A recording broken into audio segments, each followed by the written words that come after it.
Eu gostaria de expor aqui uma palavra para os irmãos que tem falado ao meu coração, que está em Filipenses capítulo 4. Você pode abrir aí na sua casa.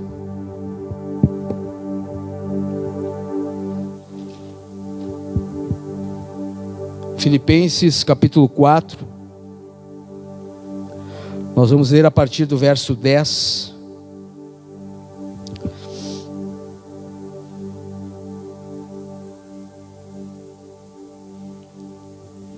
Filipenses 4, a partir do verso 10, diz assim a palavra de Deus: alegro-me grandemente no Senhor, porque finalmente vocês renovaram o seu interesse por mim. De fato, vocês já se interessavam, mas não tinham oportunidade para demonstrá-lo. Não estou dizendo isso porque estou necessitado, pois aprendi a adaptar-me a toda e qualquer circunstância. Sei o que é passar necessidade e sei o que é ter fartura. Aprendi o segredo de viver contente em toda e qualquer situação, seja bem alimentado, seja com fome, tendo muito ou passando necessidade. Tudo posso naquele que me fortalece. Amém?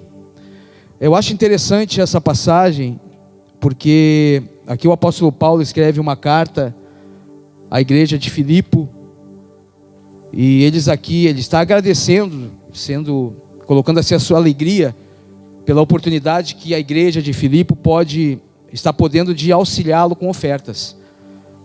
E claro que não foi por falta de zelo ou por descuido, mas aqui ele deixa bem claro que foi por falta de oportunidade, que a igreja não estava conseguindo auxiliar o apóstolo Paulo. Então aqui ele se alegra.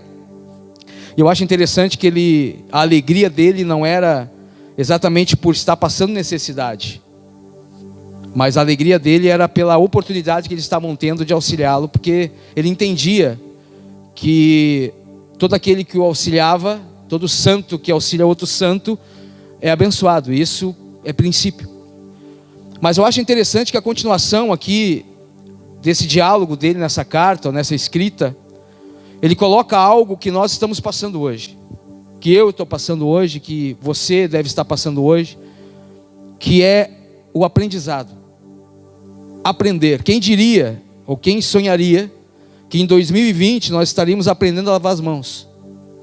Difícil, mas estamos.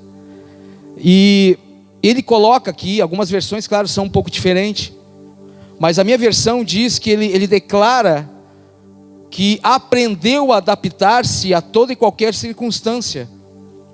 E é o que nós estamos passando hoje. Nós estamos aprendendo a lidar com uma situação nova, com uma situação onde o caos tenta se instalar, onde palavras tentam nos assolar, onde notícias muitas vezes vêm como uma bomba, vêm como algo para tirar a nossa fé, para arrancar a nossa esperança. E ele declara que aprendeu a lidar com toda circunstância. E o interessante é que ele aprendeu a passar necessidade, sabe lidar com a fartura, aprendeu isso, ele não nasceu sabendo, sabe lidar com a falta, sabe lidar com a fartura, sabe lidar com a fome, sabe lidar com o alimento quando tem, o alimento quando não tem. E nesses dias nós temos percebido, e eu não estou falando de incrédulos, eu estou falando de cristãos, até porque essa carta ela é escrita para cristão, ela não é escrita para incrédulo, ela é escrita para a igreja de Éfeso, ou seja, para os cristãos que exerciam a sua fé na cidade de Filipe, desculpa. Então eu vejo muitas vezes, e até passo por isso, claro que, por isso que eu digo que o importante para nós não é querer entregar santidade a quem é santo, é entregar a nossa humanidade para que nós viemos a nos tornar santo, e não entregar santidade ou querer mostrar santidade ao Senhor. Nós precisamos mostrar a nossa humanidade, e na nossa humanidade muitas vezes nós carecemos de aprendizado, de aprender algumas coisas, que essa pandemia, que esse cenário que foi estabelecido na nação e nas nações, está nos ensinando exatamente, nos trazendo um aprendizado de como lidar com aquilo que nós não temos. Nós estamos passando um período onde Deus está nos dando a oportunidade de dar valor a algumas coisas que perderam o valor. Algumas coisas que nós mesmos deixamos de valorizar, e hoje, talvez você esteja passando um momento onde você não consegue chegar perto de quem você mais gostaria de estar. Algumas pessoas estão aprendendo a lidar com a sua própria família, estão aprendendo a olhar para o filho, conhecer a filha. Alguns estão aprendendo a conhecer a esposa. Alguns estão aprendendo o que é um lar, não ter, mas ser um pai de família, uma mãe, um filho. Então é um momento de aprendizado muito forte, onde nós precisamos ter uma consciência desse aprendizado e que forma nós aprendemos, e Jesus nos ensina isso.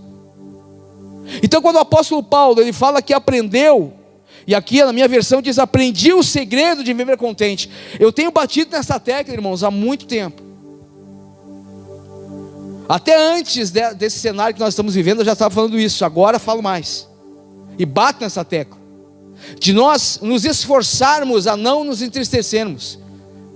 É óbvio que o poder de Deus se manifesta, é óbvio, mas nós precisamos também fazer a nossa parte. Nós precisamos também tomar um posicionamento dentro do que nos ataca. E eu tenho uma coisa para lhe dizer: quando ele diz aqui que aprendeu o segredo de viver contente em toda qualquer situação, nós precisamos estar contentes mesmo dentro dessa situação que nós estamos vivendo. O apóstolo Paulo mesmo diz: alegrem-se no Senhor. Por quê? Porque em nós talvez nós não tenhamos muito motivo para nos alegrar. Dentro do cenário que nós estamos vivendo, talvez nós não tenhamos motivo para nos alegrar, mas alegrem-se no Senhor, porque Ele é a nossa esperança. Ele é a nossa fortaleza, Ele é o nosso refúgio.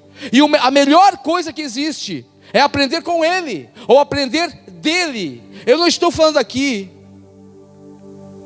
que estudar não é importante. Eu não estou dizendo aqui que buscar através de livros não é importante. Eu não estou aqui menosprezando a teologia e as suas regras. Eu não estou dizendo isso. Mas estou dizendo para você que esse aprender de Paulo não foi lendo. Esse aprender de Paulo que Paulo está falando aqui não foi estudando, não foi a letra que ensinou Paulo. Ele aprendeu na prática, passando pela situação. Então existe uma diferença entre a teoria e a prática. E com nós também existe uma diferença entre a teoria da fé e a prática da fé. E ele está nos ensinando aqui, está nos alertando aqui que existe um aprendizado que nós precisamos aprender para passar por essa situação. E não passar de qualquer jeito por essa situação, mas passar da maneira que Deus quer que nós passamos. E eu não creio que Deus quer que nós passamos essa situação que nós estamos, esse cenário, de uma forma que não seja contente, alegre. É óbvio que algumas pessoas estão passando situações complicadas. Eu até me aprofundo mais, complicadíssimas. Mas aqui o apóstolo Paulo dá um exemplo de aprendeu o segredo de viver contente em qualquer situação.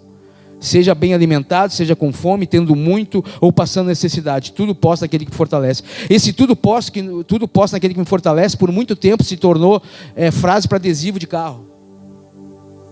Se tornou frase de efeito no Facebook. E a gente declara isso, ok? Podemos declarar, não é pecado. Tudo posso naquele que me fortalece. Agora entenda que para Paulo declarar esse versículo 13, ele passou pelo resto. Ou seja, Paulo declarou tudo posso naquele que me fortalece, depois que ele passou por tudo aquilo que Deus o fortaleceu. Deus vai te fortalecer e vai me fortalecer nas piores situações que nós vamos passar. Essa situação que nós estamos passando é exatamente o cenário que Deus nos colocou para que nós possamos declarar: tudo posso naquele que me fortalece, mas não reclamando da situação, chorando pelos cantos ou com medo, mas sim entendendo que nós podemos passar por tudo isso estando contente, alegre, com o coração agradecido. Talvez pelo pouco que você tenha, talvez por aquilo que você, entre aspas, perdeu. Talvez tenha perdido o emprego, perdido negócios, enfim, tanta coisa que está acontecendo. Agora o interessante é que Jesus fala sobre isso. Eu queria que você abrisse a Bíblia em Mateus capítulo 11, porque Jesus, ele dá um segredo que Paulo teve esse segredo. Porque entenda que Paulo não foi como os outros discípulos, não desmerecendo de forma alguma, Mas os outros discípulos, como Pedro, por exemplo, ele era um pescador. Ele era, em Atos, inclusive, ele é chamado de alguém que não tinha letra, que não sabia ler e escrever, vamos dizer assim. E eu não estou aqui menosprezando o pescador, mas a maioria dos pescadores não tem estudo, então são um pouco limitados no seu conhecimento. Paulo não. Paulo veio de uma família rica. Os pais de Paulo faziam tendas. Imagina naquela época fazer tendas. Será que dava dinheiro? Dava. Paulo tinha dupla cidadania. Paulo era reconhecido. Paulo tinha um nível de reconhecimento muito grande. E por que ele aprendeu tudo isso? Como que ele conseguiu passar por fome, por nudez, por apanhar e tudo aquilo que você sabe que ele passou, e chegar em Filipenses e dizer: tudo posso naquele que me fortalece? Como isso? Com o segredo, na verdade, que Jesus declara, capítulo 11. Nós vamos ler a partir do verso 28. E você já leu essa passagem, mas eu quero deixar algo aqui que muda um pouquinho, talvez, um conhecimento sobre o que ele está falando aqui.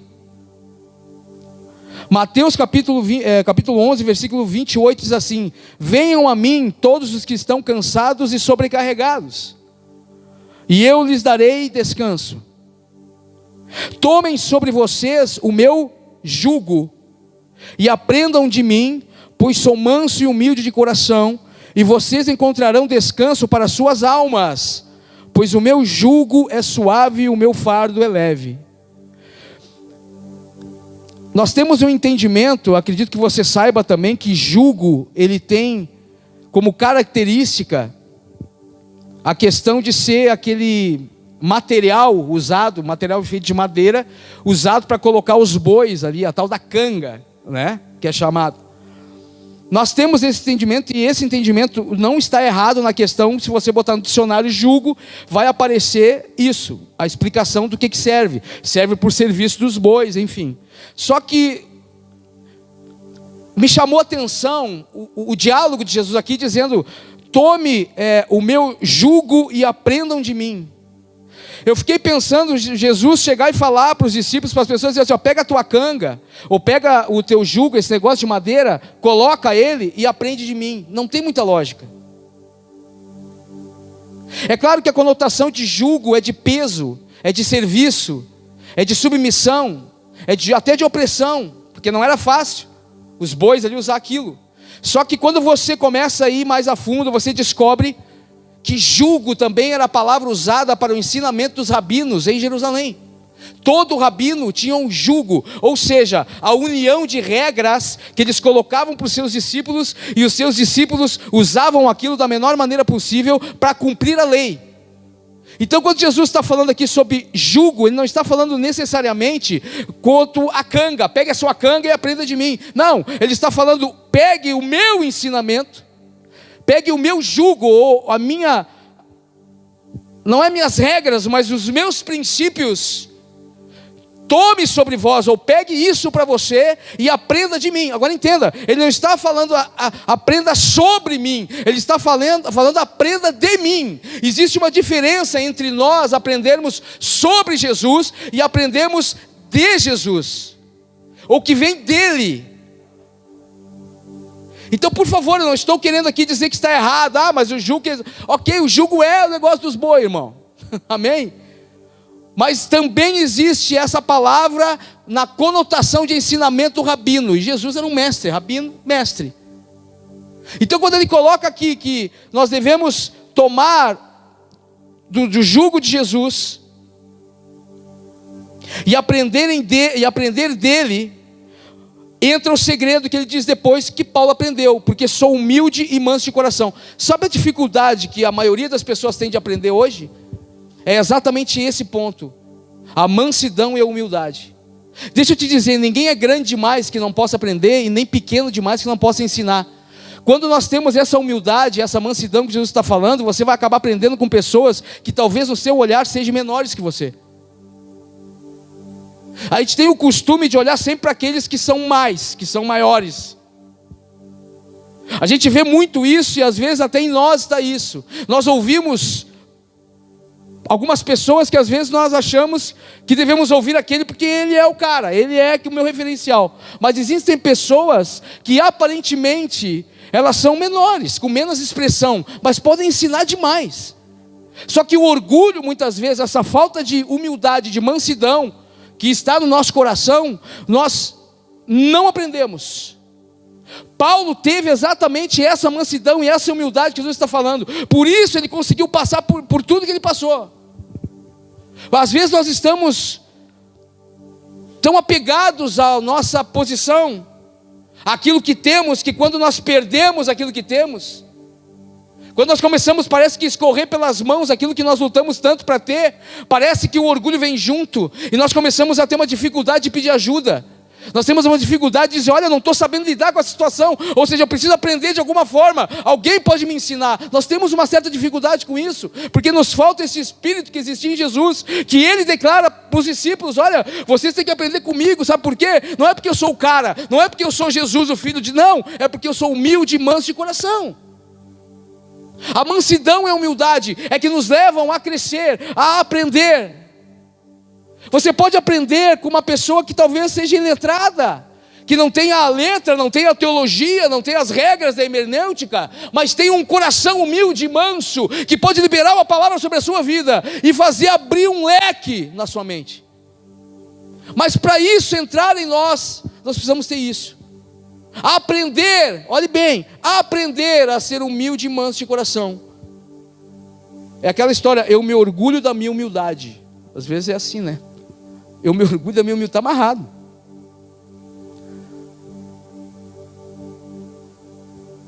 E isso tem, não é me incomodado, mas tem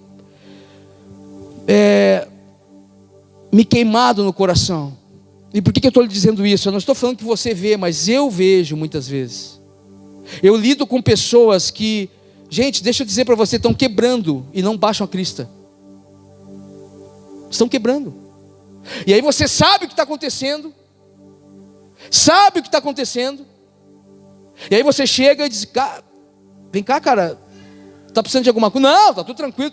E não está. Não está. E eu gosto muito, o pastor Douglas, ele bate muito nessa questão da religião. A gente tem meio que uma veia profética parecida, porque eu também não gosto de religião. Aqui, os rabinos, eles tinham o ensinamento da lei, Torá, a lei de Moisés. E você sabe muito bem que até o apóstolo Paulo, em Coríntios, na carta aos Coríntios, 1º e 2º, você vai ver que ele desce a lenha na questão da lei. Porque não é muito pesado para um ser humano cumprir a lei. E nós achamos que esse ensinamento da lei, dos escribas e fariseus, está na época de Jesus. Deixa eu te falar, não está. Esses fariseus e escribas estão no nosso tempo hoje. Deixa eu te falar, tem muito ensinamento, que é esse jugo dos escribas, que é esse jugo dos rabinos. É um jugo pesado, é um jugo difícil de respirar, é um jugo difícil de conseguir colocar em prática. Por isso, nós vimos por muito tempo, agora até graças a Deus deu uma aliviada, mas quantas notícias, uma atrás da outra, você viu nas redes sociais, de pastores se suicidando, gente. E você acha que se suicidava por quê? Porque o jugo estava pesado demais, ou seja, não era pregado a eles a humanidade, que Deus fala ao apóstolo Paulo, que o meu poder se aperfeiçoa na fraqueza. O jugo da religião não deixa você transparecer sua fraqueza. Você tem que ser um super-homem, um super-crente, um super-pastor, um super-apóstolo, um super-alguém, que não existe. Nós temos as nossas fraquezas, as nossas limitações. Nós temos os nossos medos, as nossas dúvidas. Nós temos a nossa falta de fé, sim. Nós temos as nossas crises existenciais, crises emocionais, mas nada disso nos afasta do amor de Deus, nada disso nos tira desse ensinamento que Jesus está falando, porque o jugo dele é leve, o fardo é leve, e o que nós precisamos é exatamente isso, é sair de ensinamentos pesados, ensinamentos que nos colocam dentro de uma caverna escura, onde você não presta para nada, onde você não pode falar nada, onde você não pode expressar sua tristeza, sua fraqueza, sua dor, porque daí você se torna alguém fraco. Você vai ter problema no seu casamento, meu irmão. Você talvez esteja com dificuldade hoje de lidar com o seu casamento, porque está vendo sua mulher todo dia, toda hora, 24 horas por dia. Glória a Deus por isso. Os meus dedos estão por causa da louça.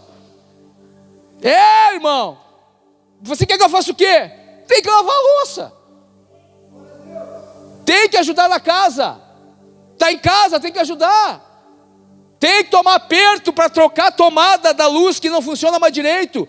E aí você não trocava porque estava trabalhando demais, não tinha tempo. Agora tem tempo para trocar, irmão. Vai trocar, meu irmão. Vai trocar, ela está ali. E aí para isso nós temos que ser humilde e manso de coração. As nossas dificuldades, o tempo que nós estamos, a sua falta que eu digo quando está lhe faltando de repente cascalho. Sabe quando você começa a vir os boletos vão batendo, e aí você olha os boletos vêm e você tenta empurrar para lá, mas eles vêm para cá. Você não sabe, você meio que faz uma vista grossa, assim, dá uma olhadinha, só dá de canto de olho, assim, e aí dá uma empurradinha com a barriga, dá uma atrasada, porque tem que... É assim, irmão, é assim. Agora, não, quando diz o pastor Rony, não seja caloteiro, não seja. Mas eu não estou conseguindo pagar, então vai lá e fala, entra em contato, dá um jeito. Nós temos que aprender isso, aprender a lidar com toda e qualquer situação, e feliz e contente por isso, meu irmão. Apresentar a nossa felicidade para que as pessoas que não conhecem ainda o amor de Jesus, não conhecem essa mansidão e essa humildade, venham a conhecer por você e por mim, através da minha atitude, da minha conduta, através do Evangelho. Pastor Rony foi pontual quando ele disse aqui, próprio Jesus diz isso. É aprendizado, meu irmão. Vocês dão a hortelã e o cominho, o dízimo da hortelã e do cominho, mas não guardam o que é mais importante. É aprendizado. Existem prioridades e princípios que não devem ser quebrados, não devem ser jogados para o lado, de forma alguma, em situação nenhuma.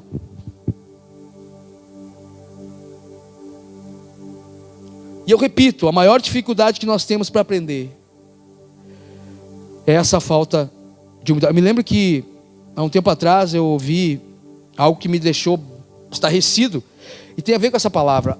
Alguém que exerce uma certa liderança, não é daqui, é daqui que eu digo aqui, de Porto Alegre, ou do Mevan, não é? E eu me lembro que existia um curso, e essa pessoa disse, olha, eu não tenho... Ela usou uma palavra um pouco mais pejorativa, que eu não vou usar aqui, mas eu não tenho paciência para estar sentando e ouvindo esses negócios.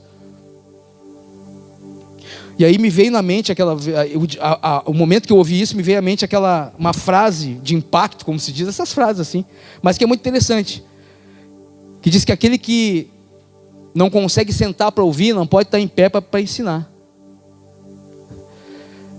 Se você pega, é interessantíssimo, Jesus é tremendo, a palavra é tremenda. Se você pega Atos, abre comigo aí rapidinho, irmão. Atos capítulo 1, o primeiro capítulo de Atos, olha o ensinamento que tem no primeiro versículo. No primeiro versículo, olha o ensinamento que tem aqui. Atos capítulo 1. Já que estamos falando em aprendizado, aprender com o primeiro capítulo de Atos é tremendo, porque fala do nosso rei. Atos capítulo 1. No começo tem um ensinamento para nós aqui, olha só. Em meu livro anterior, Teófilo, escrevi a respeito de tudo o que Jesus começou a fazer e ensinar. Aqui tem um ensino, aqui tem algo que nós precisamos aprender. Jesus, ele fazia e ensinava. Sabe o que a gente vê muito hoje? É querer ensinar, mas não fazer. É o contrário. E Jesus aqui, o relato de Jesus aqui é o aprendizado para mim e para você. Por isso Deus está te colocando dentro da sua casa. Por isso Deus está me colocando dentro da minha casa. Por isso eu estou nesse confinamento também, e tendo um tempo precioso em casa, com a minha família, com a minha esposa, com os meus filhos e com a minha mãe, que mora com a gente. Porque os meus filhos, eles estão olhando para ver se eu faço aquilo que eu tento ensinar. Então deixa eu te dizer, nós ensinamos muito mais fazendo do que falando. O nosso ensinamento às outras pessoas deve ser no fazer, na prática, e não no falar, meu irmão.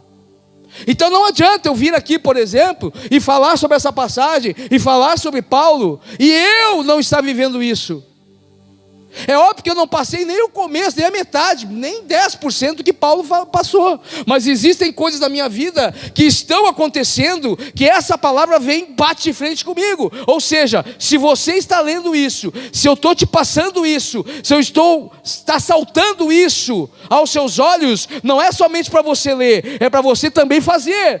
Ou seja, fazer e ensinar. E é o que nós vimos hoje, meu irmão, minha irmã. A realidade hoje da igreja, quando eu digo igreja é no total, é muita gente querendo ensinar sem fazer, é muita gente sem ter esse coração humilde e mansidão que Jesus está falando, para aprender com Ele. Ele tem o coração humilde. Agora eu te pergunto, mas ele tinha, mas quem é a tua referência? Com quem que nós devemos ser mais parecidos? Vou repetir, por favor, não estou falando aqui que você não tem que ouvir pastor, curso online, sei lá, não estou falando de estudo. Mas eu estou falando do que nós cantamos aqui. Do secreto. O secreto você aprende dele. É aprender nele. Você aprende dele no secreto, como o pastor Silvio falou aqui domingo. Eu achei interessante, ele diz que senta lá no lugarzinho dele, lá senta e às vezes fica em silêncio até ele vir. Que coisa maravilhosa. Não sei se você não se bateu de ficar no seu secreto e ficar ali e não vem, parece que não vem nada. E aí começa a ficar perigo. Será que eu estou em pecado? Será que eu fiz alguma coisa? Meu Deus, o que está acontecendo que tu não vem? E aí tu fica naquela, sabe? E daqui a pouco tu relaxa, coloca um hino e começa a adorar e daqui a pouco ele vem. Esse ele vem é que nos transforma no coração humilde e manso. Não é na leitura, não é no estudo da letra. Por isso que Paulo falava, a letra mata e o Espírito vivifica. Ele não está falando que não devemos estudar. Ele está falando que viver somente na teoria mata. E o Espírito que nos ensina a praticar. É o Espírito que vai nos lembrar. É o Espírito que vai nos ministrar. Então quanto mais você estiver buscando este coração humilde e manso, mais você vai aprender. Quanto mais você aprender, mais você vai saber lidar com essas situações que talvez nós não estejamos sabendo lidar em algum ponto. Então não se desespere, meu irmão, minha irmã. Não deixe o medo estacionar e criar raiz dentro do seu coração. Repreenda isso em nome de Jesus. Repreenda. Se precisar, bota a mão na sua cabeça e sai em nome de Jesus. Agora, se estiver sozinho, se cair, o problema é seu. Mas bota a mão na cabeça, repreende, sai em nome de Jesus. Sai esse pensamento de morte, de medo, de dúvida. Sai, Deus é comigo. Faz um bolo, bota um hino bem alto. Começa, bota para fora. Chuta o balde, chuta aquele laço, meu irmão. Reaja em nome de Jesus. Reaja em nome de Jesus. Indiferente da situação que você está passando, reaja. E é claro, um coração humilde e manso sabe pedir ajuda. É como o pastor Rony disse aqui, você não está sozinho. E eu sei que eu não estou sozinho também. Eu sei, eu tenho Deus. Sim, você tem Deus. Mas deixa eu te falar. Uma coisa é você falar para Deus a sua necessidade. Isso é primordial. Mas outra coisa é você ter que expor a outros a sua necessidade para poder ter ajuda. Deixa eu te falar, tem gente que não consegue. Tem pessoas que não conseguem. E eu estou falando, gente, algo que é de viver. Como pastor de igreja, de saber, ao ponto de saber a necessidade por outras pessoas, bater na porta com uma cesta básica e a pessoa não querer. E dizer, não, tem outros que precisam mais do que eu. E a pessoa está precisando. Mas daí coloca, está entendendo o que eu quero dizer? Meu Deus, que isso é diabólico. Isso é coisa de Satanás, sabe? Para colocar uma pedra, uma couraça, uma cortina de fumaça, para que nós não viemos a revelar a situação que nós estamos passando, a revelar quem nós somos realmente, e pedir ajuda, e colocar na mesa, para poder ser ministrado, para poder ser ajudado. Não aceite essa coisa de dizer, olha, se tu expressar a tua fraqueza, tu é fraco, vai todo mundo, não. Eu estou enfermo, não tem Deus, como assim? Então Jó era o quê? Não aceite essas palavras, não aceite esse tipo de ensinamento. Não aceite. Pastores muitas vezes ouvindo a voz de Satanás na boca de outros líderes, aceitando palavras de maldição sobre a própria vida, sobre seus filhos. Não aceite isso em nome de Jesus. Se você está passando alguma dificuldade, não bata em ninguém, mesmo que dê vontade. Mas quando virem dizer para você: mas e aí, cadê o teu Deus? Está passando aí. Repreenda aqui, diga: eu te repreendo em nome de Jesus, Satanás. E confie no Senhor. Confie com toda a tua força, todo o teu coração. Porque Ele vai dar um jeito. Ele vai dar um jeito. Mas é claro, tome a sua postura no reino. E tudo com certeza irá mudar. Eu queria deixar isso no nosso coração essa noite.